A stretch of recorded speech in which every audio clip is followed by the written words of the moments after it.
গল্পতরু চ্যানেলে আপনাদের সাথে আছি আমি রাজ। পড়ছি হুমায়ুন আহমেদের একটি আত্মজীবনীমূলক লেখা নিউ ইয়র্কের নীলাকাশে ঝকঝকে রোদ। বইটি আসলে গতকালকে আমি রেডি করেছিলাম ভিডিওটি আপলোড দেওয়ার জন্য, কারণ গতকাল ছিল 19শে জুলাই, হুমায়ুন আহমেদের মৃত্যুবার্ষিকী। এই উপলক্ষে ভিডিওটি আপলোড করব, বাট টেকনিক্যাল কারণে ভিডিওটি আপলোড করা হয়নি। এই জন্য আমরা গল্পতরুর পক্ষ থেকে দুঃখ প্রকাশ করছি। আজ বইটি আপলোড করা হচ্ছে। আজ পড়ছি এর প্রথম পর্ব। পুনেন্দু পত্রীর একটি কবিতার শিরোনাম ক্রেমলিনের নীলাকাশে ঝকঝকে রোদ। আমি যেখানে আছি সেই রেস্ট হাউসের জানলা দিয়ে তাকিয়ে পুনেন্দু পত্রীর কবিতার লাইন মনে এলো। ঝকঝক করছে রোদ, আকাশ ঘন নীল। জানলার পাশে অচেনা এক বৃক্ষের পাতায়ও রোদের রং লেগেছে। রোদ আমাকে কখনো অভিভূত করে না, আমি বৃষ্টি রাশির জাতক। কিন্তু আজ আকর্ষণ করল। আমি অভিভূত গলায় উচ্চারণ করলাম, নিউ ইয়র্কের নীলাকাশে ঝকঝকে রোদ। আমি ঘরে একা। পাশের ঘরে এসআই টুটুল বন্ধু বান্ধব নিয়ে এসেছে, তার সঙ্গে গিটার। সে ঘোষণা করেছে আজ সারা রাত সে আমার লেখা গান গেয়ে শোনাবে। আমি বললাম, কেন? সে বলল, আপনাকে আনন্দ দেওয়ার জন্য। আমি বললাম, গান ছাড়াই ভালো আছি, আমাকে একা থাকতে দিলেই অনেক আনন্দে থাকব। টুটুল গত কিছুদিন ধরে বিভিন্ন অনুষ্ঠানে গান গেয়ে ডলার কামাচ্ছে। সব অনুষ্ঠানের শেষের গান নাকি হুমায়ুন আহমেদের লেখা চান্দি পোষর রাইতে যেন আমার মরণ হয়। সঙ্গত কারণেই এই গানের পর শ্রোতারা খানিকটা বিচলিত হন। শ্রোতাদের এই বিচলিত অবস্থা টুটুল উপভোগ করে। আমি সুস্থ হয়ে দেশে ফিরলে টুটুল মনে হয় খানিকটা বেকায়দা অবস্থায় পড়বে। সে সবাইকে ধারণা দিয়েছে নিউ ইয়র্ক যাত্রা আমার অগ্রস্ত যাত্রা। আমার স্বভাব হচ্ছে যে কোনো অবস্থায় যে কোনো বিষয় নিয়ে রসিকতা করা। মৃত্যু নিয়ে ক্রমাগত রসিকতা করে যাচ্ছি। এই রসিকতা কেউ সহজভাবে নিতে পারছে না। রসিকতার নমুনা দেয়া যেতে পারে। আমাকে বিদায় জানানোর জন্য সবাই উপস্থিত হয়েছে। চেহারা করুণ করার আপ্রাণ চেষ্টা সবার। এক পর্যায়ে আমি বললাম, ভালো খাবারের ব্যবস্থা আছে, সবাই খেয়ে যাবেন। এটা আমার কুলখানির খাবার। নিজের কুলখানির খাবার নিজে উপস্থিত থেকে খাওয়ানো একটা ভাগ্যের ব্যাপার। আমি ভাগ্যবান। ক্যামেরাম্যান মাহফুজুর রহমান খান বিদায় জানাতে এসেছেন। তাকে বললাম, আপনার মৃত বাবার কাছে কোনো খবর পৌঁছাতে হলে আমাকে দিতে পারেন, আমি খবর দিয়ে দেব। নিউ ইয়র্কে পৌঁছালাম বিকেলে। এমবেসি থেকে আমাকে রিসিভ করতে এসেছে দেখে চমকালাম। এমবেসি মনিহার আমার নাহি সাজে। মুক্তধারার বিশ্বজিৎ গাড়ি নিয়ে এসেছে। নুহাসের মায়ের মামাতো বোন জলি থাকেন নিউ ইয়র্কে, তিনি গাড়ি নিয়ে এসেছেন। আমি পড়লাম মহা বিপদে। কোন গাড়িতে চড়ব? এমবেসি, বিশ্বজিৎ না জলি? আমার চিকিৎসা শুরু হবে মেমোরিয়াল স্নোয়ান ক্যাটারিং ক্যান্সার সেন্টারে। এটি নাকি পৃথিবীর 1 নম্বর ক্যান্সার গবেষণা ও চিকিৎসা কেন্দ্র। স্নোয়ান ও ক্যাটারিং নামের 2 ইঞ্জিনিয়ার তাদের জীবনের সব সঞ্চয় দান করে এই হাসপাতাল তৈরি করেছেন। পৃথিবীর ক্যান্সার রোগীদের নজর এই হাসপাতালের দিকে বলেই 3-4 সপ্তাহের আগে ডাক্তারের কোনো অ্যাপয়েন্টমেন্ট পাওয়াই সম্ভব না। আশ্চর্যের ব্যাপার, নিউ ইয়র্কে যেদিন পৌঁছালাম তার পরদিনই ডাক্তারের অ্যাপয়েন্টমেন্ট পাওয়া গেল। ব্যবস্থা করলেন গল্পকার জ্যোতিপ্রকাশ দত্তের স্ত্রী পূরবী দত্ত। তিনি নিজেও গল্পকার। একসময় এই ক্যান্সার সেন্টারে গবেষক হিসেবে কাজ করতেন। কেন বিশ্বের সর্বশ্রেষ্ঠ হাসপাতালে আমার মতো অভাজনের চিকিৎসা হওয়া উচিত তা তিনি তাদের লিখে জানালেন। পূরবী দত্ত এতটা মমতা আমার জন্য লুকিয়ে রেখেছিলেন তা আমার জানা ছিল না। অকৃতি অধম জেনেও তো তুমি কম করে কিছু দাওনি। আমার ডাক্তারের নাম স্টেফেন আর ভেচ। দীর্ঘদেহী, সুস্বাস্থ্যের বয়স্ক একজন মানুষ, খানিকটা গম্ভীর, ভুরু কুচকানো। তিনি সিঙ্গাপুরের মাউন্ট এলিজাবেথ হাসপাতালের সব কাগজপত্র পরীক্ষা করলেন। ওই হাসপাতাল থেকে মূল স্লাইড তলব করলেন। আমি একসময় বললাম, আমার ক্যান্সার কোন পর্যায়ের? ডাক্তার বললেন, 4র্থ পর্যায়ের। ক্যান্সার যখন মূল কেন্দ্র থেকে ছড়িয়ে পড়ে তখন আমরা তাকে বলি 4র্থ পর্যায়ের ক্যান্সার। আমি ভীত গলায় বললাম, ডাক্তার, আমি কি মারা যাচ্ছি? ডাক্তার ভেজ নির্বিকার গলায় বললেন, হ্যাঁ। শাওনের দিকে তাকিয়ে দেখি সে মাথা ঘুরে পড়ে যাচ্ছে। আমি ছোট্ট নিঃশ্বাস ফেলে নিজেকে শান্ত করার চেষ্টা করলাম। মারা গেলে করার তো কিছু নেই, কে সারা সারা। ডাক্তার ভেজ হঠাৎই আমার দিকে তাকিয়ে হাসি মুখে বললেন, তুমি একা তো মারা যাচ্ছ না, আমরা সবাই মারা যাচ্ছি। এই কারণে বললাম তুমি মারা যাচ্ছ, তবে খুব দ্রুত যে মারা যাবে সেরকম মনে হচ্ছে না। রোগের বাইরে ডাক্তারের সঙ্গে অনেক কথা হলো। ডাক্তার বললেন, তুমি পেশা কেন বদলেছ? ছেলে কেমিস্ট, হয়েছ লেখক। আমি বললাম, পৃথিবীতে অনেক কেমিস্ট আছে, সে তুলনায় লেখক কম বলেই পেশা বদলেছি। আমার ছেলেও কেমিস্ট, তার কেমিস্ট্রিতে তোমার মতো পিএইচডি ডিগ্রি আছে, লেখালেখির সঙ্গে তার কোনো সম্পর্ক নেই। তোমার কোনো বই কি ইংরেজিতে অনুবাদ হয়েছে? আমি বললাম, হয়েছে, তবে তোমার জন্য আমি আমার নিজের ভাষা বাংলায় লেখা বই নিয়ে এসেছি। এই বইয়ে কি লেখা তুমি কিছুই বুঝবে না, তবে তুমি যদি বইটা তোমার ব্যক্তিগত লাইব্রেরিতে সাজিয়ে রাখো তাহলে আমার ভালো লাগবে। বইটার দিকে চোখ পড়লেই তোমার মনে হবে অতি দূর দেশের বাংলা ভাষার এক লেখককে তুমি চিকিৎসা দিয়েছিলে। ডাক্তার ভেচের হাতে বাদশাহ নামদার উপন্যাস তুলে দিলাম। তিনি বই হাতে নিয়ে বললেন, এই বই আমি আনন্দের সঙ্গে আমার লাইব্রেরিতে রেখে দেব। শাওন একটু পরপর কেঁদে উঠছিল। ডাক্তার একসময় শাওনের পিঠে হাত রাখলেন। ভরসার এই স্পর্শ শাওনের জন্য প্রয়োজন ছিল। পাদটিকা। একটা আলাদা সুটকেস ভর্তি করে আমি লেখালেখির প্রয়োজনীয় সরঞ্জাম নিয়ে এসেছি। কাগজ, কলম, কাঁচি, গাম, ডিকশনারি এবং কিছু রেফারেন্স বই। পুত্র নিষাদকে পাশে নিয়ে সুটকেস খুললাম। আমাদের দুজনকে চমকে দিয়ে সুটকেস থেকে একটা তেলাপোকা বের হলো। অসম্ভব প্রাণশক্তির এই পোকা বাংলাদেশ থেকে চলে এসেছে। তেলাপোকাটা আমার দিকে সামান্য এগিয়ে মেঝেতে পড়ে গেল। তার পাগুলো শূন্যে, পাখা মেঝেতে। কিছুক্ষণ পা নেড়ে সে স্থির হয়ে গেল। দীর্ঘ ভ্রমণ চমৎকারভাবে শেষ করে সে মৃত। আমি নিষাদকে বললাম, বাবা দেখো, বেচারা মারা গেছে। নিষাদ বলল, তেলাপোকাকে বেচারা বলতে হয় না, মানুষকে বেচারা বলতে হয়। তুমি যখন মারা যাবে তখন বলবে বেচারা। তেলাপোকার মৃত্যু এবং পুত্রের কথায় প্রতীকী কিছু কি আছে? Einstein upside down. হিন্দু সম্প্রদায়ের ব্যবসাপাতি খারাপ হলে গণেশ মূর্তি উল্টে দেওয়ার নিয়ম আছে। 10 অক্টোবরে টাইম পত্রিকায় দেখলাম আইনস্টাইনের ছবি উল্টো করে ছাপা হয়েছে, কারণ আইনস্টাইনের মূল তত্ত্বই ভুল। এরকম সম্ভাবনা দেখা দিয়েছে। আইনস্টাইনের তত্ত্বের মূল স্তম্ভ আলোর গতি ধ্রুবক। ইউরোপের একদল পদার্থবিদ একগুচ্ছ নিউট্রনের দেখা পেয়েছেন, যাদের গতিবেগ আলোর চেয়ে সামান্য বেশি। ঘটনা সত্যি হলে পদার্থবিদ্যার প্রতিটি টেক্সট বই নতুন করে লিখতে হবে। ফিজিক্স ভয়ঙ্কর। নিউট্রনের গতি কতটা বেশি পাওয়া গেছে সেই হিসাব টাইম পত্রিকা সুন্দর করে দিয়েছে। পৃথিবী থেকে দৌড়ে উসাইন বোল্ট ম্যারাথন বিজয়ী। যদি চাঁদে যেতে চান তাহলে তার লাগবে 365 দিন।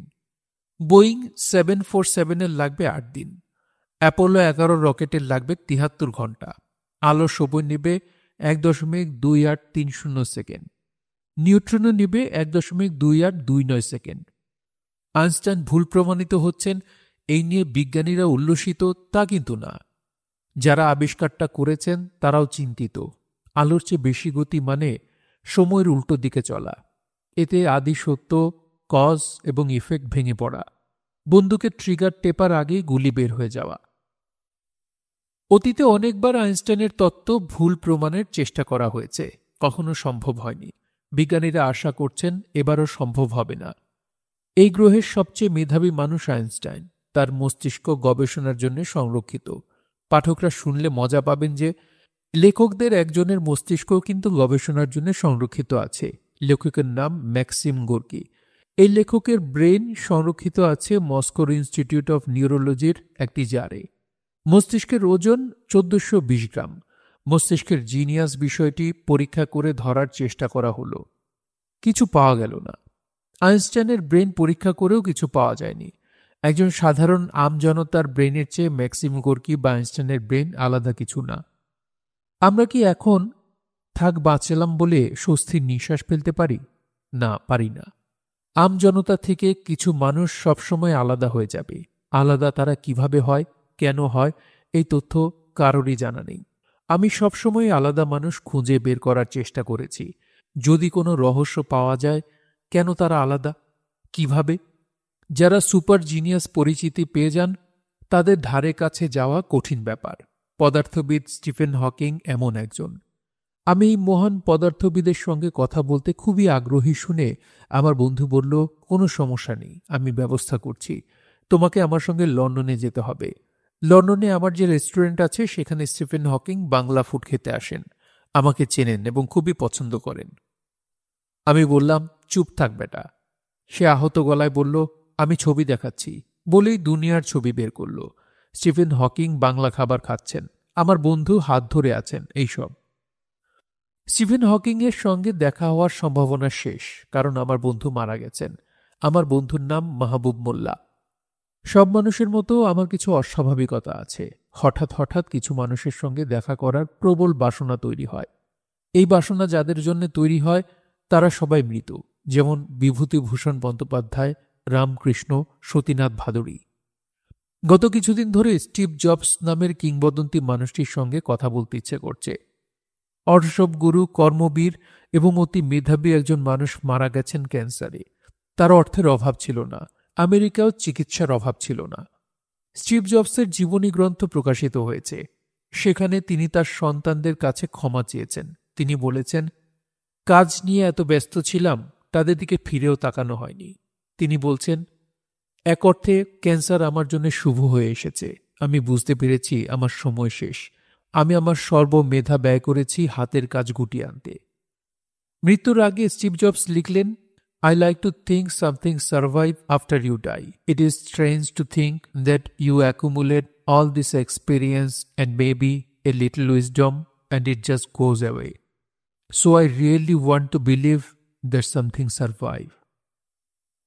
আমি আমার ডাক্তার স্টেফেন আর ভিচকে বললাম, তোমরা থাকতে, স্নোয়ান ক্যাটারিং থাকতে স্টিভ জবস কেন মারা গেলেন? ডাক্তার ভিচ বললেন, স্টিভ জবস স্নোয়ান ক্যাটারিংয়ের চিকিৎসা নেননি। দুর্দান্ত মুডি মানুষ হিসেবে শুরুতেও চিকিৎসা নেননি। অপারেশনে রাজি হননি। যখন রাজি হলেন তখন অনেক দেরি হয়ে গেছে। অনকোলজিস্টরা এগ্রেসিভ ট্রিটমেন্টে গেছেন। তার পুরো লিভার ট্রান্সপ্ল্যান্ট করা হয়েছে। এগ্রেসিভ ট্রিটমেন্ট সবসময় শুভ ফল আনে না। ক্যান্সার বিষয়ে আমি এখন অনেক কিছু জানছি। লাং ক্যান্সারকে এখানে ভয়াবহ বলা হয়। মজার ব্যাপার হচ্ছে, স্ট্যাটিস্টিক্স বলছে 60% লাং ক্যান্সারের রোগী কখনোই সিগারেট খায়নি, তবে বাকি 40% সবাই ধূমপায়ী। ক্যান্সারে মৃত 99% রোগী হল মহিলা, 1% পুরুষ। মহিলাদের প্রায় সবাই মারা যায় ব্রেস্ট ক্যান্সারে। আমাদের দেশের মেয়েদের এই বিষয়ে সচেতনতা বাড়াতে হবে। অনেককে দেখা যায় স্তন শব্দটি যুক্ত থাকার কারণে লজ্জাবোধ করেন। রোগের কাছে লজ্জার কিছু নেই, রোগ লুকানোতেই লজ্জা। পাদটিকা। শারীরিক ক্যান্সারের মতো মানসিক ক্যান্সারও কিন্তু আছে। রাজনীতিবিদরা দ্রুত এই রোগে আক্রান্ত হন। তখন তারা ডিলিউশনের সমুদ্রে ডুবে যান। ভাবতে থাকেন বাংলাদেশটা শুধুই তাদের ভোগের জন্য। ক্ষমতা চলে গেলে ডিলিউশন কেটে যায়। ক্যান্সার কিন্তু সারে না। ক্যান্সার অপেক্ষা করে পরবর্তী ডিলিউশনের জন্য। কচ্ছপ কাহিনী। প্রায় 100 বছর আগে বাংলাদেশের প্রত্যন্ত এক গ্রামের দৃশ্যচিত্র। আসরের নামাজ শেষ করে মাদ্রাসার একজন হতদরিদ্র শিক্ষক তার বড় 2 পুত্রকে ডেকে পাঠালেন। তাদের বললেন, আমি হতদরিদ্র, নাদান একজন মানুষ। তোমাদের দুজনকে পড়াশোনা করানোর সাধ্য আমার নাই। আমি একজনকে পড়াশোনা করাবো, অন্যজন গৃহস্থী ক্ষেতের কাজ করবে। তোমরা 2 ভাই আলোচনা করে সিদ্ধান্তে আসো কে পড়াশোনা করবে আর কে গৃহস্থী করবে। এই নিয়ে যেন পরে ভাইয়ে ভাইয়ে মনোমালিন্য না হয়। ভাই ভাই বিবাদ আল্লাপাক অপছন্দ করেন। ঘটনা শুনে বড় ভাই কাঁদতে শুরু করল, কারণ তার খুব স্কুলে পড়ার শখ। তার ধারণা হলো হয়তো এই সুযোগ সে পাবে না। তার ছোট ভাই বড়জনের কান্না দেখে বাবাকে বলল, আমি গৃহস্থী করব, বড় ভাই পড়াশোনা করুক। সেই অঞ্চলে 70 মাইলের মধ্যে কোনো স্কুল নেই। 70 মাইল দূরে বাচ্চা একটা ছেলেকে জায়গির পাঠানো হলো। অন্যের বাড়িতে থেকে পড়াশোনা করবে, বিনিময়ে তাদের ফুড ফরমাস খাটবে। গরমের ছুটিতে বালক জায়গির থেকে বাড়িতে ফিরেছে। বালকের মা বললেন, বাবা গো, খাওয়া দাওয়া তারা ঠিক মতো দিত? বালক বলল, দিত, কিন্তু তরকারিতে লবণ কম বলে খেতে পারতাম না। তুমি লবণ চাইতা? আমার লজ্জা করে। গরমের ছুটির পর বালক জায়গিরে ফিরে যাচ্ছে। বালকের মা তার সঙ্গে বাঁশের চোঙের ভেতর করে লবণ দিয়ে দিলেন। যাতে বালককে লবণের কষ্ট না করতে হয়। বালকের নাম ফয়জুর রহমান আহমেদ। আমার বাবা। অতি দুর্গম গ্রামের তিনি প্রথম ম্যাট্রিকুলেট, তিনি প্রথম গ্র্যাজুয়েট। মুসলমান একটি ছেলে গ্র্যাজুয়েট হয়েছে শুনে 18 বাড়ির জমিদার তাকে দেখতে চাইলেন। বাবা খালি পায়ে জমিদারের সামনে উপস্থিত হলেন। সে সময় ছাতা মাথায় দিয়ে জুতা পরে জমিদারের সামনে যাওয়া যেত না। জমিদার বললেন, বাবা, তুমি জুতা পায়ে আমার কাছে আসার যোগ্যতা অর্জন করেছ, আর কখনো আমার সামনে খালি পায়ে আসবে না। এই জমিদারের কথা আমি মধ্যাহ্ন উপন্যাসে উল্লেখ করেছি। রবীন্দ্রনাথ ঠাকুর এই জমিদারের আতিথ্য গ্রহণ করেছিলেন। তার বিখ্যাত গান আজি ঝড়ো ঝড়ো মুখরো বাদর দিনে এই জমিদার বাড়িতে লেখা। বাঁশির চোঙায় লবণ নিয়ে জায়গির বাড়িতে যাওয়ার বিষয়টা একসময় আমার জন্য কাল হয়ে দাঁড়ালো। দুপুরে ভাত খাচ্ছি, তরকারিতে লবণ কম হয়েছে। পাতে লবণ নিতেই মা পুরনো গল্প তুললেন। যেহেতু অনেকবার শোনা গল্প, আমি হু হু করে গেলাম। মা বললেন, তোদের গ্রামের বাড়িতে আগে যেমন স্কুল ছিল না, এখনো নাই। তুই একটা স্কুল করে দে। গ্রামের ছেলেমেয়েরা কত কষ্ট করে দূরে দূরে পড়তে যায়। আমি বললাম, মা, স্কুল কলেজ করা কোনো লেখকের দায়িত্বের মধ্যে পড়ে না, তবে আপনি চেয়েছেন আমি স্কুল করে দেব। মা বললেন, স্কুলটা যেন তোর বাবার নামে হয়। আমি বললাম, স্কুল হবে স্কুলের নামে, বাবার নামে, মায়ের নামে না। আমি স্কুলের নাম দিলাম শহীদ স্মৃতি বিদ্যাপীঠ। মুক্তিযুদ্ধে শহীদদের নামে স্কুল। বাবা একজন শহীদ, কাজেই তার নামও স্কুলে যুক্ত। মা, ঠিক আছে। কি যে ভয়াবহ এক ঝামেলা সেদিন মাথায় নিলাম, তা আমি জানি আর জানেন বেলাল বেগ। বেলাল বেগ সম্পর্কে বলি। ঘোরের জগতে বাস করা একজন মানুষ। পাঞ্জাব বিশ্ববিদ্যালয় থেকে MA পাশ করেছেন। আরবাসীর ওস্তাদ মানুষ। আমেরিকানরা যখন ঢাকা বিশ্ববিদ্যালয়ে ল্যাবরেটরি স্কুল করে, তখন তিনি সেই স্কুলের সঙ্গে যুক্ত হন। বিটিভিতে চমৎকার সব শিক্ষামূলক প্রোগ্রাম করতেন। একটির নাম কিন্তু কেন। বেলাল বেগের সন্ধান আমাকে দিলেন সাংবাদিক সালে চৌধুরী। তিনি পাঞ্জাব বিশ্ববিদ্যালয়ের বেলাল বেগের সঙ্গে ছিলেন। ইউনিভার্সিটি ল্যাবরেটরি স্কুলের তিনিও ছিলেন শিক্ষক। বেলাল বেগের সন্ধান করার চেষ্টা করলাম। শুনলাম তিনি স্ত্রী ও সংসারের ওপর অভিমান করে সন্দীপ একা বাস করছেন। তার স্ত্রী ও সন্তানেরা আমেরিকায় থাকে। তারা বেলাল বেগকে নিয়ে যেতে চায়। বেলাল বেগ নিজের দেশ ছেড়ে যাবেন না। বেলাল বেগকে সন্দীপ থেকে আনা হলো। আমি তাকে স্কুলের কথা বললাম। তার চোখ চকচক করতে লাগলো। তিনি আমাকে কিছু শর্ত দিলেন। 1, এই স্কুল 8-10টা স্কুলের মতো চলবে না। এটি হতে হবে এমন স্কুল যা উন্নত দেশের স্কুলের পাশে দাঁড়াবে। 2, স্কুলের ছাত্রছাত্রীরা পড়াশোনার পাশাপাশি শিখবে মোরালিটি। 3, প্রতিটি ছাত্রছাত্রীর মাথায় স্বপ্ন ঢুকিয়ে দিতে হবে। আমি বললাম, আপনি আপনার মতো করুন, সব দায়িত্ব আপনার। বেলাল বেগ ঝাঁপিয়ে পড়লেন।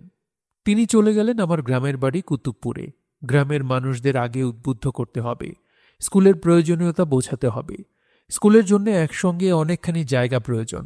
জায়গা কিনতে হবে। এই অঞ্চলে কোনো রাস্তাঘাট নেই, রাস্তাঘাট করতে হবে। ইলেকট্রিসিটি আনতে হবে। বেলাল বেগের কর্মকাণ্ডে মুগ্ধ হয়ে একদিন আমার মা তাকে ডেকে পাঠালেন। বেলাল বেগের হাত ধরে বললেন, বাবা, একটা পর্যায়ে সবাই আমার ছেলেকে ছেড়ে চলে যায়। তুমি তাকে ছেড়ে যেও না। সে একা স্কুলটা করতে পারবে না। বেলাল বেগ বললেন, আমি কখনো আপনার ছেলেকে ছেড়ে যাব না, আপনাকে কথা দিলাম। বেলাল বেগ কথা রাখেননি। স্কুল নির্মাণের মাঝপথে তিনি বাংলাদেশ ছেড়ে আমেরিকায় চলে গেলেন। আমি স্কুল শেষ করলাম। অপূর্ব আর্কিটেকচারাল ডিজাইনের কি সুন্দর স্কুল। ডিজাইনার ছিল আর্কিটেকচারের 2য় বর্ষের একজন ছাত্রী মেহের আফরোজ শাওন। স্কুল তো দাঁড়ালো, স্কুল চালাবো কিভাবে? কিছুই তো জানি না। আমার সঞ্চিত অর্থের সবটাই গেছে। কি পরিমাণ অর্থ ব্যয় করেছি তার একটা উদাহরণ দিই। 12 বছর আগে খরচ করেছি 70 লাখ টাকা। স্কুলের জন্য ফার্নিচার কেনার টাকা নেই। লোহার খুঁটি গাড়া হয়েছে, বেড়া দেওয়ার টাকা নেই। চেষ্টা করলাম সরকারের হাতে স্কুল তুলে দিতে। সরকারি লোকজন চোখ কপালে তুলে বলল, একটা ইনফ্রাস্ট্রাকচার দাঁড় করিয়ে আপনি দিয়ে দেবেন? তা কিভাবে হবে? আওয়ামী লীগ, বিএনপি অনেক দিন দরবার করলাম। তারা কেউ এই দায়িত্ব নেবে না। শিক্ষা শিক্ষা বলে এই 2 দলই মুখে ফেনা তুলে ফেলে, কিন্তু তৈরি একটা স্কুলের দায়িত্ব নেয় না। একবার মনে হলো স্কুল বাদ, স্কুলের বদলে হাসপাতাল বানালে কি কেউ দায়িত্ব নেবে? প্রত্যন্ত অঞ্চলে একটা হাসপাতাল তো দরকার। সে চেষ্টাও বিফল। স্বাস্থ্য মন্ত্রণালয়ের লোকজন এমনভাবে আমার দিকে তাকালো যেন আমি একজন মানসিক প্রতিবন্ধী। গেলাম ব্র্যাকের কাছে, তারা যদি কিছু করে। ব্র্যাকের কর্মকর্তারা এলেন, দেখলেন, প্রচুর খাওয়া দাওয়া করলেন এবং চলে গেলেন। একসময় স্কুলের 260টি কাঁচের জানলা ভেঙে পড়ল। লাইব্রেরি ঘর হিসেবে যেটা বানানো হয়েছিল সেখানে নেশাখোরেরা গাঁজা খাওয়ার আসর বসালো। স্কুলের মাঠে সরিষা বুনে দেওয়া হলো। স্কুলের চারপাশে লোহার খুঁটিগুলো তুলে গ্রামের মানুষেরাই শের দরে বাজারে বেচে দিল। স্কুল ভবন গরু ছাগল রাখার স্থায়ী নিবাসে পরিণত হল। এক রাতে খেতে বসেছি। আমার মা দুঃখিত গলায় বললেন, তোকে দিয়ে স্কুল বানানোর সিদ্ধান্ত ছিল ভুল সিদ্ধান্ত। তুই আমার ওপর কোনো রাগ রাখিস না। দান গ্রহণ করতেও যোগ্যতা লাগে, তোর গ্রামের সেই যোগ্যতা নেই। আমি বললাম, মা, আমি হচ্ছি কচ্ছপ। কচ্ছপ একবার যা কামড়ে ধরে তা ছাড়ে না। কচ্ছপের কামড় থেকে বাঁচার একটাই উপায়, তার গলা কেটে ফেলা। স্কুল আমি একাই চালাবো। হ্যাঁ, স্কুল চলছে। পাশের হার 100%। এবছর বৃত্তি পেয়েছে 5টি ছেলে মেয়ে। আমি বুকে হাত দিয়ে বলতে পারি, পুরো বাংলাদেশে এই স্কুলের চেয়ে সুন্দর স্কুল নেই। কোনো স্কুলের এত বড় লাইব্রেরি নেই, এতগুলো কম্পিউটার নেই। আমি আমার স্কুলে এখন পর্যন্ত কোনো রাজনীতিবিদকে, এমপি, মন্ত্রী ইত্যাদি নিতে পারিনি। তাতে আমার কিছু যায় আসে না, তাদের আমার প্রয়োজনও নেই। পাদটিকা 1। বৃদ্ধ কচ্ছপ এইবার ক্যান্সার রিসার্চ সেন্টার কামড়ে ধরেছে। কচ্ছপের কামড় বলে কথা। বেঁচে থাকতে কচ্ছপ যে ক্যান্সার রিসার্চ সেন্টার করে যাবে তা নিশ্চিত ধরে নেওয়া যায়। আমার পরিকল্পনা হলো 3 জন ভিক্ষুকের কাছ থেকে প্রথম ক্যান্সার রিসার্চ সেন্টারের অর্থ ভিক্ষা নেওয়া হবে। এদের ছবি তুলবেন নাসির আলী মামুন, স্কেচ করবেন এবং ইন্টারভিউ নেবেন মাসুম হেলাল। তারপর স্কেচ করবেন ও ইন্টারভিউ নেবেন মাসুম হেলাল। তারপর আমরা যাব বাংলাদেশের 3 শীর্ষ ধনী মানুষের কাছে। ভিক্ষুকেরা দান করেছে শুনে তারা লজ্জায় পড়ে কি করেন আমার দেখার ইচ্ছা। শীর্ষ ধনীর পর আমরা যাব 3 জন রাজনীতিবিদের কাছে। তারা কিছু দেবেন না আমরা জানি, তারা নিতে জানেন, দিতে জানেন না। তবে খালি হাতে আমাদের ফেরাবেন না, উপদেশ দেবেন। আমাদের উপদেশ তো প্রয়োজন আছে। 3 সংখ্যাটা কেন, এই প্রশ্নে আসতে পারে। পিথাগোরাসের মতে 3 হচ্ছে সবচেয়ে রহস্যময় সংখ্যা। এটি একটি প্রাইম নাম্বার। 3 হচ্ছে ত্রিকাল, অতীত, বর্তমান ও ভবিষ্যৎ, স্বর্গ, মর্ত্য, পাতাল। 3 হল ট্রিনিটি। 3 মানে আমি, তুমি ও সে। That holy dream, hell cheered me as a lovely beam, a lonely spirit guiding. Edgar Allan Poe, a drama. Caregiver. Caregiver শব্দটির বাংলা যে সেবা দান করে। ক্যাটারিংয়ের চিকিৎসা নিতে এসে কেয়ার গিভার শব্দের অর্থ নতুন করে জানলাম। হাসপাতালের কাছে রোগী যেমন গুরুত্বপূর্ণ, তার কেয়ার গিভার সেরকমই গুরুত্বপূর্ণ। কেয়ার গিভারের নাম হাসপাতালে তালিকাভুক্ত করা হলো। মেহের আফরোজ শাওন, রোগীর স্ত্রী।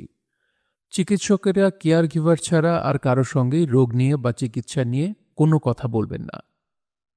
রোগীর রক্ত নেওয়া হচ্ছে বা কেমোথেরাপি দেওয়া হচ্ছে, তখনও শুধু কেয়ার গিভারের উপস্থিতি থাকবে, আর কেউ থাকবে না।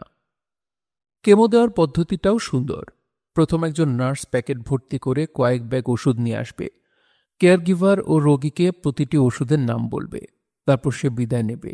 আসবে দ্বিতীয় নার্স, সেও একই কাজ করবে।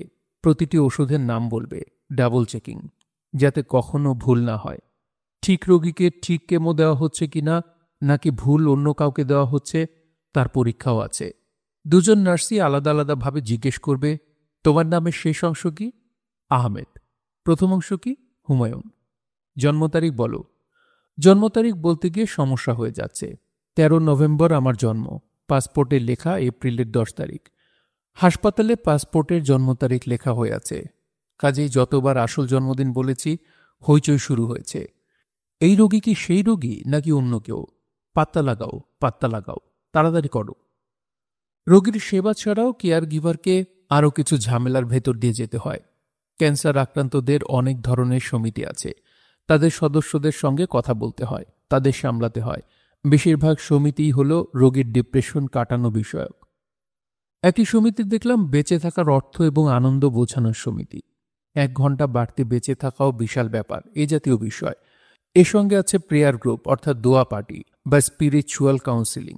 সব ধর্মের রোগীদের জন্যই দোয়ার ব্যবস্থা আছে। আমার কেয়ারগিভার সব ঝামেলা হাসি মুখে সহ্য করে আমার সঙ্গেও সার্বক্ষণিক হাস্যমুখী থাকার চেষ্টা করে। মনে হয় তাকে হাসপাতাল থেকে হাসি হাসি মুখে রোগীর সঙ্গে থাকতে বলে দেওয়া হয়েছে। একদিন লক্ষ্য করলাম সে ঝিম ধরে কম্পিউটারের ফেসবুকের পাতার দিকে তাকিয়ে আছে। তার চোখের পাতায় অশ্রুবিন্দু। আমি বললাম, সমস্যা কি? কেয়ারগিভার বলল, কোনো সমস্যা না, সামান্য মন খারাপ, কাটিয়ে ওঠার চেষ্টা করছি। আমি বললাম, আমাকে বলো দেখি মন খারাপ কাটানোর চেষ্টা করতে পারি কিনা। তোমাকে বলবো না, তোমার মন খারাপ হবে। আমি বললাম, সহজে মন খারাপ হবে এমন মানুষ আমি না। বুঝতে পারছি ফেসবুকে পাঠানো কারো কমেন্ট পড়ে তুমি আপসেট হয়েছ। কি লিখেছে? শাওন পড়ে শোনালো। কেউ একজন লিখেছে, তোমার উচিত শিক্ষা হয়েছে। আমি খুশি যে তোমার স্বামীকে ক্যান্সার দিয়ে আল্লাহ তোমাকে শিক্ষা দিলেন। এই শিক্ষা তোমার আরও আগেই হওয়া উচিত ছিল। শাওনের মেয়ে লীলাবতী যখন মারা গেল তখনও সে এ ধরনের চিঠিপত্র পেত। লেখা থাকত, তোমার কঠিন শাস্তি হওয়ায় আমরা খুশি, আরও শাস্তি হবে, এই ধরনের কথা। আমি শাওনকে বললাম, পৃথিবীতে মানসিক অসুস্থ অনেক মানুষ আছে, তাদের নিয়ে চিন্তার কিছু নেই। আমরা ভাবব সুস্থ মানুষদের কথা। তোমার ফেসবুকে শত শত মানুষ কত চমৎকার সব কথা লিখছে, লিখছে না? হ্যাঁ, এর মধ্যে একজনের কথা চিন্তা করো। সে চলে গেছে মক্কায়, কাবা শরীফে। সেখান থেকে তোমাকে জানিয়েছে, আমি স্যারের জন্য দোয়া করতে এসেছি। শাওন আপু, আপনি একটু চিন্তা করবেন না? এরপরও কি মন খারাপ করা তোমার উচিত? শাওন বলল, না, উচিত না। তাহলে মিষ্টি করে একটু হাসো। হাসতে পারবো না বলেও সে হাসল। আমাদের আশেপাশে বিকৃত মানসিকতার মানুষের সংখ্যা কি বাড়ছে? মনে হয় বাড়ছে। একজনের কথা বলি, সে আমার সঙ্গে দেখা করার জন্য হাস্যকর কাণ্ড কারখানা শুরু করল। একটা পর্যায়ে গেটের সামনে স্ট্রাইক করার মতো অবস্থা। মহা বিরক্ত হয়ে তাকে আসতে বললাম। 23-24 বছরের যুবক, কঠিন চোখ মুখ। আমি বললাম, এখন বলো, আমার সঙ্গে কথা বলার জন্য এত ব্যস্ত হয়েছ কেন? বিশেষ কিছু কি বলতে চাও? চাই। তাহলে বলে ফেলো। আপনার লেখা আমার জঘন্য লাগে। এই কথাটা বলার জন্য এত ঝামেলা করেছ? হ্যাঁ, কারণ সরাসরি এই কথা আপনাকে বলার কারো সাহস নেই। সবাই আপনার চামচা। আমি বললাম, আরও কিছু কি বলবে? হ্যাঁ, বলে ফেলো। সে ইংরেজিতে বলল, I want you to die soon. আমি কিছুক্ষণ অবাক হয়ে তার দিকে তাকিয়ে থেকে বললাম ইংরেজিতে, I hope and pray you have a long and meaningful life. Rocky Mountain high. সকালবেলা লেখার টেবিলে বসেছি। উদ্দেশ্য একটা ভয়ঙ্কর ভূতের গল্প লিখব। বাংলাদেশের ভূতের গল্পে নরম সরম ব্যাপার থাকে। আমাদের ভূতপেতনীরা মাঝে মধ্যে ভয় দেখানোর চেষ্টা করে। রাতে গ্রামের কোনো বাড়িতে তরুণী বধূ ইলিশ মাছ ভাজছে, গন্ধে গন্ধে পেতনি উপস্থিত হবে, নাকি গলায় বলবে, একটা ভাজা মাছ দিবে। নিশিরাতে বাঁশগাছের ওপর বসে তারা গাছ ঝাঁকায়, খিক খিক করে হাসে। কেউ কেউ বন্ধ দরজার সামনে দাঁড়িয়ে গৃহস্থের নাম ধরে ডাকে। এসব আমেরিকান ভূতেরা ভয়ঙ্কর, সিরিয়াল কিলার টাইপ। তাদের মধ্যে মানবিক কোনো ব্যাপার নেই, সবই ভূতবিক ব্যাপার। আমার চেষ্টা বাংলাদেশের পটভূমিকায় আমেরিকান ভূতের গল্প লেখা, কলজে কাঁপানো ভয়ঙ্কর গল্প।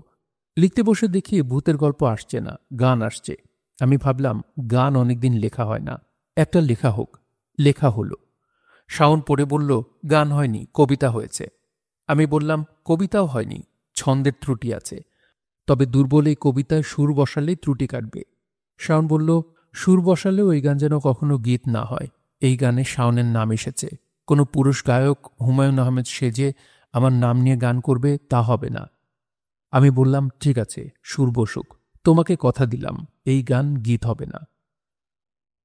প্রয়াত সঙ্গীতকার সত্য সাহা আমাকে বলেছিলেন, হুমায়ুন ভাই, আপনি একটা পত্রিকার পলিটিক্যাল সাব এডিটোরিয়াল আমাকে এনে দিন, আমি সুর করে দেব। সত্য সাহা নেই, তার পুত্র ইমন সাহা আছে। দেখি সে কিছু করতে পারে কিনা। আশা কম, পুত্র এখনো পিতাকে ছাড়িয়ে যায়নি।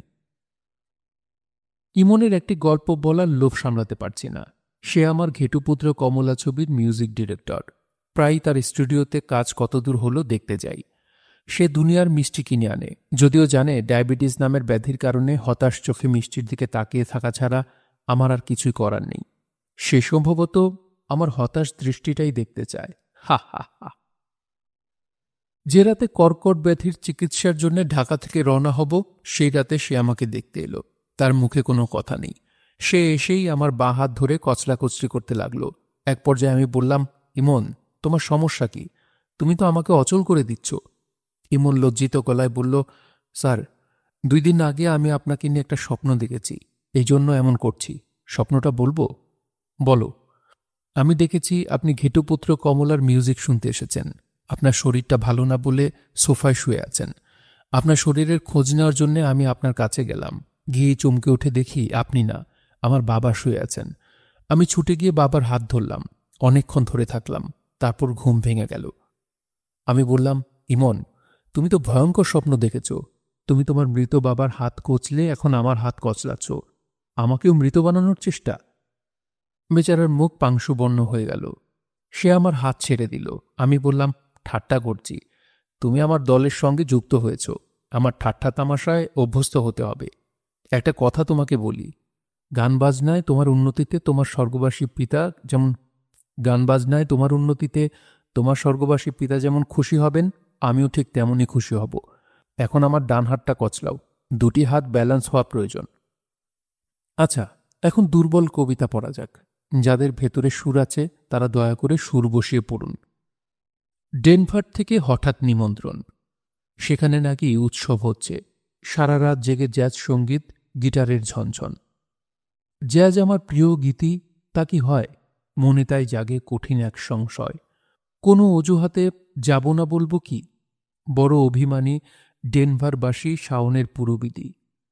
তার 2 চোখে সুরমা ও কুশিয়ারা, তুচ্ছ কারণে নামে 2 নদীধারা।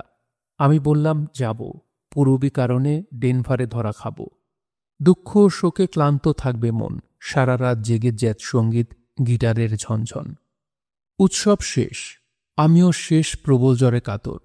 আমার কপালে হাত রেখে দেখি শাওন হয়েছে পাথর। জ্বর কিছু নয়, তার চেয়ে ভয় ক্যান্সার আছে পিছু। আমি বললাম, শাওন, জানো কি, রকি মাউন্টেন হিমালয়ের উঁচু। শাওন বলল, তোমার মাথা এলোমেলো, তাই বিশ্রাম প্রয়োজন। ভুল হয়েছে উৎসবে আসা, গিটারের ঝনঝন। আমি বললাম, এসো, বাজি রাখো। রকি মাউন্টেন হাই, তার আশপাশে কোনো পর্বত নাই। কে বলেছে জানো? জন ডেনভার। মন দিয়ে শুধু শোনো। মধু খরা স্বরে তিনি গিয়েছেন, রকি মাউন্টেন হাই, কাজেই তার চেয়ে উঁচু পর্বত এই পৃথিবীতে নাই। পরের দিনের কথা, গায়ের জ্বর আরো বেড়েছে, নিঃশ্বাসে বড় কষ্ট, শরীর ও মন অচল আমার। বিষয়টা হলো স্পষ্ট। তাতে কি হয়েছে? শাওন তো আছে, তাকে নিয়ে যাব রকি পর্বতে। শাওন গাইবে মধুমাখা স্বরে, Rocky Mountain high, Colorado, Rocky Mountain high. ডেনভারে যাওয়ার আগেই এই গান লেখা।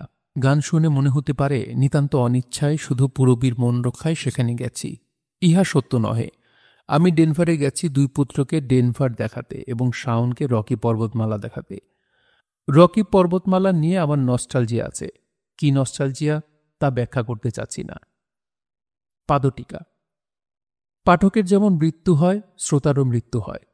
অতি প্রিয় গান একসময় আর প্রিয় থাকে না, তবে কিছু গান আছে কখনো তার আবেদন হারায় না।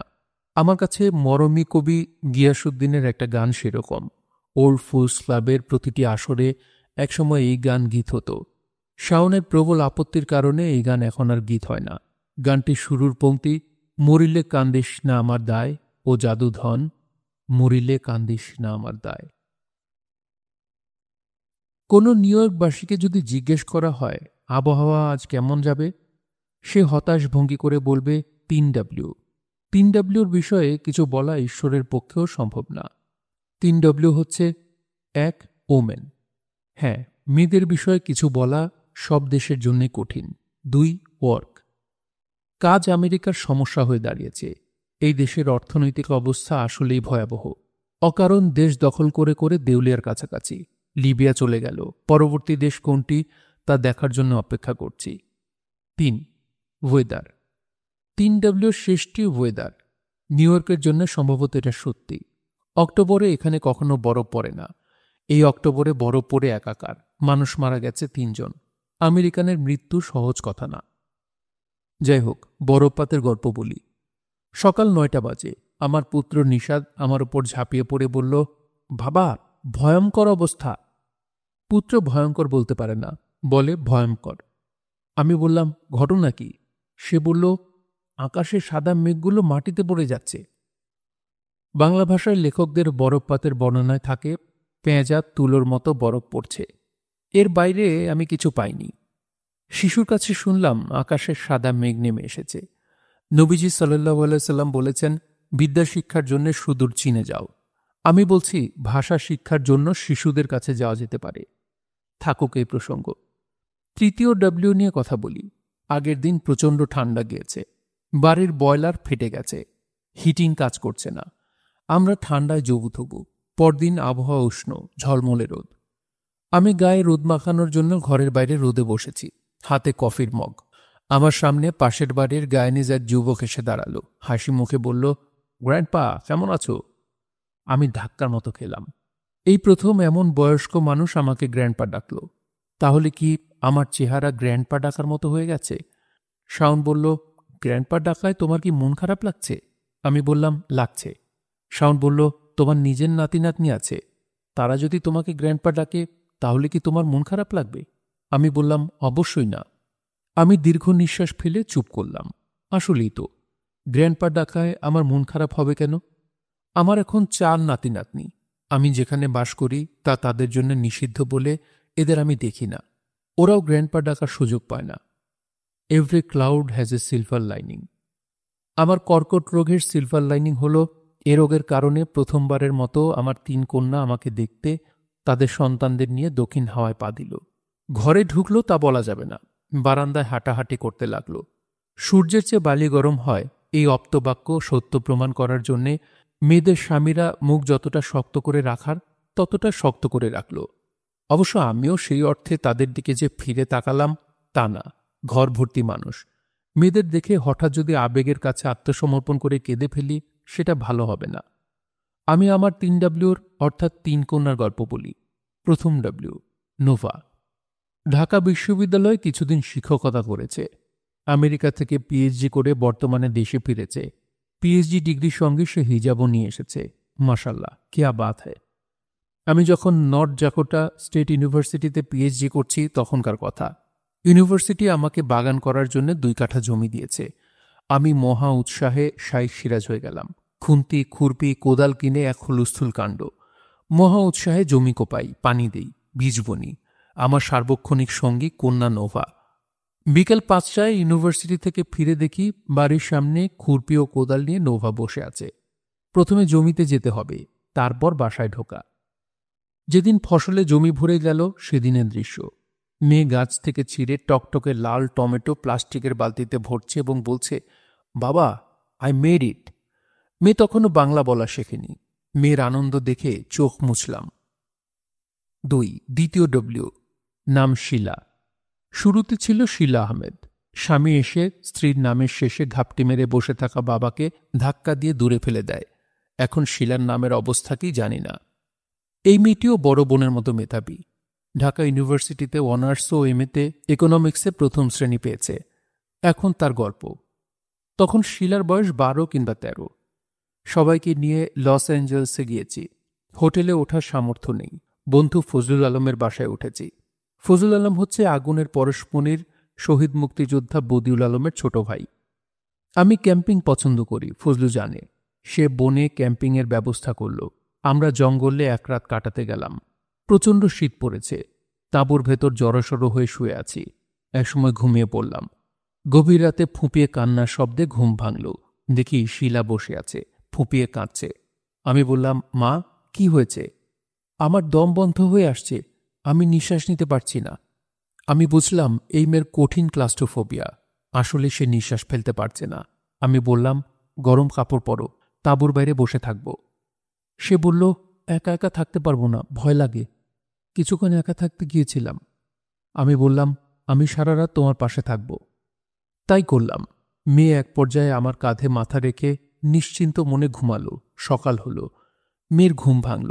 সে বলল, বাবা, তুমি একজন ভালো মানুষ। আমি বললাম, মা, পৃথিবীতে অসংখ্য খারাপ মানুষ আছে, একজনও খারাপ বাবা নেই। এখন মনে হয় শিলা বুঝে গেছে, পৃথিবীতে খারাপ বাবাও আছে, যেমন তার বাবা। 3. তৃতীয় ডব্লিউ। তৃতীয় কন্যার নাম বিপাশা।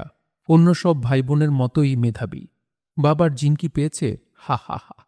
আসলে পছন্দ না হলেও আমার জিন কিন্তু মেয়েদের আজীবন বহন করতে হবে। এই মেয়ে ঢাকা ইউনিভার্সিটি থেকে ইকোনমিক্সে অনার্স এবং এমএতে প্রথম শ্রেণী পেয়ে আমেরিকায় কি যেন পড়ছে, আমি জানি না। আমার ধারণা এই মেয়েটি অসম্ভব রূপবতী বলে খানিকটা বোকা। তার বালিকা বয়সে আমি যখন বাইরে কোথাও যেতাম, সে আমার সঙ্গে একটি হোমিওপ্যাথিক ওষুধের শিশি দিয়ে দিত। এই শিশিতে নাকি তার গায়ের গন্ধ সে ঘষে ঘষে ঢুকিয়েছে। তার গায়ের গন্ধ ছাড়া আমি ঘুমোতে পারি না বলেই এই ব্যবস্থা। যেদিন আমি আমেরিকা রওনা হব সেদিনই সে আমেরিকা থেকে 3 মাসের জন্য দেশে এসেছে, আমার সঙ্গে দেখা করতে এসেছে। এবার ভাবলাম বলি, মা অনেক দিনের জন্য বাইরে যাচ্ছি, ফিরব কিনা তাও জানি না, এক শিশি গায়ের গন্ধ দিয়ে দাও। বলা হলো না। আমার 3 কন্যাই দূরদ্বীপবাসিনী, ওরা এখন আমাকে চেনে না, হয়তো আমিও তাদের চিনি না। কি আর করা, কে সারা সারা। পাদটিকা। From every depth and good and ill, the mystery which binds me still. From the torrent of the fountain, from the red cliff of the mountain, my heart to joy at the same tone, and all I loved alone. Edgar Allan পো। তিনি এসেছিলেন। পুত্র নিষাদ ভয়ঙ্কর বলতে পারে না, সে বলে ভয়ঙ্কর। যে বাড়িতে এখন সে বাধ্য হয়ে বাবার সঙ্গে বাস করছে, সেখানে তার কাছে ভয়ঙ্কর একটি ঘর আছে। ঘরটি বেসমেন্টে, অর্থাৎ মাটির নিচে। সেখানে হিটিং সিস্টেমের যন্ত্রপাতি বসানো। উত্তপ্ত জলীয় বাষ্প যন্ত্রপাতিতে তৈরি করে সারা বাড়িতে ছড়ানো হয়। যন্ত্রপাতি থেকে সারাক্ষণ ভৌতিক শব্দ আসে। আমেরিকানরা বেসমেন্ট ব্যবহার করে প্রয়োজনীয় প্রশ্নবোধক চিহ্ন, আবর্জনা জমা করে রাখার জন্য। আমেরিকান সব ভূতের ছবিতে বেসমেন্টের ভূমিকা থাকবেই। আমি ঠিক করেছি অন্তত একটি গল্প এই বেসমেন্টে বসে লিখব। লেখার সময় সম্পূর্ণ একা থাকব, কেউ উঁকি দিতে পারবে না। ভৌতিক গল্পের নাম দিয়েছি আদর। প্রথম কয়েকটি লাইন। মিস রাকার কুকুরের নাম আদর। নামের সঙ্গে কুকুরের ভাবভঙ্গি যায় না। তাকে দেখেই মনে হয় সে মিস রাকার ওপর ঝাঁপ দিয়ে পড়ার মতলব বাড়ছে। গল্প নিয়ে আমি এগোতে পারছি না। যখনই বসি তখনই খবর আসে অতিথি এসেছে। অতিথি কিছুক্ষণ আমার সঙ্গে কথা বলবেন। বাংলাদেশি এই সামাজিকতা আমার কাছে নিষাদের ভাষায় ভয়ঙ্কর। এই সামাজিকতায় রোগী দেখতে যাওয়া বাধ্যতামূলক। শুধু দেখতে গেলে হবে না, দেখতে যাওয়ার বিষয়টি অন রেকর্ড থাকতে হবে। রোগী এবং রোগীর আত্মীয় স্বজনকে জানাতে হবে অমুক দেখতে এসেছিল, এতক্ষণ ছিল। পথ্য হিসেবে এসব বস্তু এনেছে। মরণাপন্ন রোগী, ডাক্তার ঘুমের ইঞ্জেকশন দিয়ে ঘুম পাড়িয়ে রেখেছেন। দর্শনার্থী তাকে ডেকে তুলবেন। ঘুমাচ্ছিলেন? আহা, উঠলেন কেন? আপনার ঘুম দরকার। ডাক্তার কি বলেছেন বলুন তো শুনি। আপনার নিজের মুখে না শুনলে আমার মন শান্ত হবে না। ভালো কথা ভাই সাহেব, পরে ভুলে যাব। একালি কচি ডাব এনেছি, আপনার বেডের নিচে রেখেছি, মনে করে খাবেন। শরীর শুদ্ধির জন্যে কচি ডাব অত্যন্ত উপকারী। আমেরিকা নানান সংস্কৃতির মানুষের জগাখিচুড়ি বলেই আলাদা আমেরিকান কালচার বলে কিছু তৈরি হয়নি। তবে হাসপাতাল এটিকেট মনে হয় তৈরি হয়েছে। চিকিৎসার জন্য অপেক্ষায় থাকা রোগীরা কারোর সঙ্গে কথা বলে না। বেশিরভাগ রোগীকে একা আসতে দেখা যায়। রোগী সঙ্গে নিয়ে নিয়ে ঘুরবে, এত সময় তাদের কোথায়? এক বৃদ্ধকে দেখলাম নিজের অক্সিজেন সিলিন্ডার নিজেই টেনে টেনে এক জায়গা থেকে অন্য জায়গায় যাচ্ছে। তার সাহায্যে কেউ এগিয়ে আসছে না। বাংলাদেশি রোগ সংস্কৃতি এই দিক দিয়ে ভালো। আমরা কিছু করতে পারি বা না পারি, উদ্বিগ্ন গলায়, অপরিচিত গলায় রোগীর সঙ্গে দুইটা কথা বলি। এই সংস্কৃতি অবশ্য এশিয়ান। সিঙ্গাপুরে মাউন্ট এলিজাবেথ হাসপাতালে দেখেছি রোগী দেখতে দুনিয়ার আত্মীয় স্বজন আসছে। রোগীর ঘরে সারাক্ষণ ক্যাওম্যাও শব্দ। আমেরিকায় আমাকে কঠিন নির্দেশাবলী দিয়ে দিয়েছে। তার মধ্যে আছে 1. কারো কাছ থেকে ফুল বা ফুলের তোড়া গ্রহণ করা যাবে না। কেমো নেওয়ার সময় শরীরের স্বাভাবিক রোগ প্রতিরোধ ক্ষমতা সর্বনিম্ন পর্যায়ে চলে যায় বলেই এই সতর্কতা। 2. কারোর কাছাকাছি যাওয়া যাবে না, পাশে বসা যাবে না। 2 নিষেধাজ্ঞা আমি মেনে চলছি। শুধু একবার নিষেধ ভেঙেছি। প্রধানমন্ত্রীর হাত থেকে ফুলের তোড়া নিয়েছি, তার পাশে বসেছি। কোনো প্রধানমন্ত্রীর এত কাছে বসা এই আমার প্রথম, এই নিশ্চয়ই শেষ। প্রধানমন্ত্রীর আচার ব্যবহার, কথাবার্তা আমার কাছে এতই স্বাভাবিক বলে মনে হলো, আমি বলেই ফেললাম, আপনার কথাবার্তা তো মোটেই প্রধানমন্ত্রীর মতো লাগছে না। যারা দেশ চালান তারা ইচ্ছা থাকলেও স্বাভাবিক আচরণ করতে পারেন না। সারাক্ষণ তাদের ক্যামেরা অনুসরণ করে, সিকিউরিটির লোকজন অনুসরণ করে। তারা জানেন তাদের প্রতিটি নিঃশ্বাস প্রশ্বাসও লক্ষ্য করা হচ্ছে।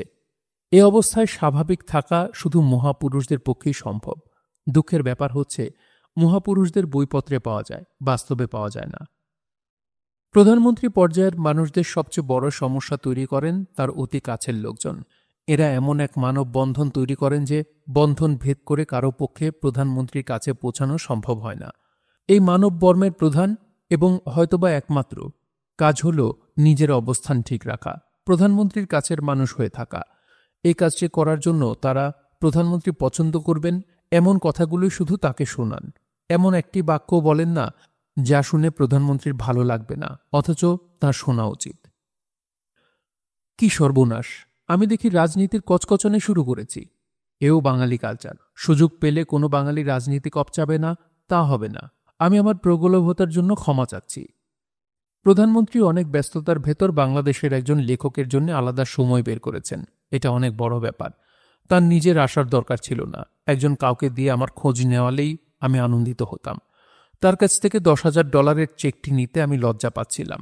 আমি এখনও নিজের খরচ নিজে চালাচ্ছি। প্রধানমন্ত্রীর ত্রাণ তহবিলের অর্থ যারা অর্থ সংকটে আছে তাদের জন্য থাকাই বাঞ্ছনীয়। আমার অস্বস্তি দেখে শাওন বলল, তুমি চেকটা হাতে নাও। এখানে আছে তোমার জন্য প্রধানমন্ত্রীর এবং দেশের মানুষের দোয়া। আমি সঙ্গে সঙ্গে অতি বিনয়ের সঙ্গে প্রধানমন্ত্রীর হাত থেকে চেক গ্রহণ করলাম। পাদটিকা। প্রধানমন্ত্রী চলে গেছেন, সব আনুষ্ঠানিকতা শেষ। আমার পুত্র নিশাত বলল, আমি ওনার উপর লাগ করেছি। সে বলতে পারে না। লাগ করেছি অর্থ হল রাগ করেছি। আমি বললাম, কার উপর রাগ করেছ? প্রধানমন্ত্রী শেখ হাসিনার উপর। কেন বলো তো? উনি আমার জন্য কোনো খেলনা আনে নাই। প্রধানমন্ত্রী হওয়ার অনেক যন্ত্রণা, সবাইকে তুষ্ট রাখতে হয়। সেই সবার মধ্যে পাগল এবং শিশুরাও আছে। পড়ছিলাম হুমায়ুন আহমেদের আত্মজীবনীমূলক লেখা নিউ ইয়র্কের নীলাকাশে ঝকঝকে রোদ। বইটি আমরা স্পেশালি হুমায়ুন আহমেদের মৃত্যুবার্ষিকী উপলক্ষে পড়তে চেয়েছিলাম। গতকাল ছিল ওনার মৃত্যুবার্ষিকী, কিন্তু গতকাল আমরা আপলোড দিতে পারিনি বইটি, সো আজকে আপলোড হয়েছে। আর যতটুকু পড়লাম বইটির বিষয়ে আমার কাছে মনে হচ্ছে যে হুমায়ুন আহমেদ আসলে ওই সময়টায় মৃত্যুর জন্য কিছুটা প্রস্তুতি নিয়ে নিয়েছিলেন। আমি জানি না, হয়তো মনে মনে তিনি বুঝে ফেলেছিলেন যে আসলে তার সময়টা শেষ হয়ে গেছে। একদম শেষ সময়ের লেখা তো, এইখানে আসলে অনেক কিছু ফুটে ওঠে যে তার মৃত্যু নিয়ে চিন্তা ভাবনা, অনেক ব্যাপারে উনি মৃত্যু নিয়ে ফান করছেন, হ্যাঁ, সবার সাথে বিভিন্ন বিষয়ে কথাবার্তায়। কিন্তু তার দেখেন, আমি এই পুরো বইটার মধ্যে কিন্তু প্রত্যেকটা জায়গাতেই তার মৃত্যু কথাটা কিন্তু চলে আসছে। আর শেষে উনি প্রধানমন্ত্রীকে নিয়েও কথা বলেছেন। সেখানে দেখেন একটা বিষয়, রাজনীতিবিদদের কথাও আসছে, কিন্তু বাংলাদেশের রাজনীতিবিদরা আসলে কেমন সেটাও উনি অল্প কথায় ফুটিয়ে তুলেছেন। প্রধানমন্ত্রী কথা বলেছেন, দেখেন তার আশেপাশের মানুষগুলো তাকে সত্যটা জানতে দেয় না। আসলে কি তাই না? একটা মানুষ কতটা ডেপথে চিন্তা করলে এই বিষয়গুলো আসলে প্রকাশ করতে পারেন। দেখেন মানুষের মানসিকতা উনি কিভাবে পড়তে পারতেন। আজকে কিন্তু প্রমাণ হয়েছে এখন যে আমাদের, যদিও আমরা রাজনীতি নিয়ে কথা বলা উচিত না, তারপরেও হুমায়ুন আহমেদ যেহেতু ওই জায়গাটুকু বলেছেন, সেই জায়গা থেকে আসলে কথাগুলো বলা। দেখেন এই আজকে কিন্তু প্রাক্তন প্রধানমন্ত্রী শেখ হাসিনা যে তার ক্ষমতাচ্যুত হলেন, বা যেই ঘটনাগুলো 1 বছর আগে ঘটলো গত অগাস্ট মাসে, এই ঘটনাগুলো আসলে ঘটতো না যদি ঠিক সময়ে তার কাছের লোকগুলো ঠিক সংবাদটা দিত। তাকে সবসময় মিসগাইড করা হয়েছে যে যেই সরকারের বিরুদ্ধে কথা বলছে, বিরুদ্ধে মানে কি, তার দাবি নিয়ে কথা বলছে, তাকেই বলা হচ্ছে যে দেশ বিরোধী, আওয়ামী লীগ বিরোধী। এই কথাগুলোর কারণে কিন্তু আজকের এই পরিণতি। সো আশা করছি যে ভবিষ্যৎ রাজনীতিবিদরা এ থেকে শিক্ষা গ্রহণ করবেন। জানি না কতটুকু করবেন, আশা আমরা করব। অ্যাটলিস্ট লাস্টে এই কথা বলতে চাই যে হুমায়ুন আহমেদ উনি কথা সাহিত্যিক হিসেবে, লেখক হিসেবে তো বলার কিছুই নেই, একজন মানুষ হিসেবেও চমৎকার মানুষ। আমরা সবাই তার রুহের মাগফিরাত কামনা করি, তার জন্য দোয়া করি, আল্লাহ যেন ওনাকে ব্যস্ত নসিব করেন। সবাই ভালো থাকবেন, সুস্থ থাকবেন এবং গল্পতরুর সঙ্গেই থাকবেন। ধন্যবাদ।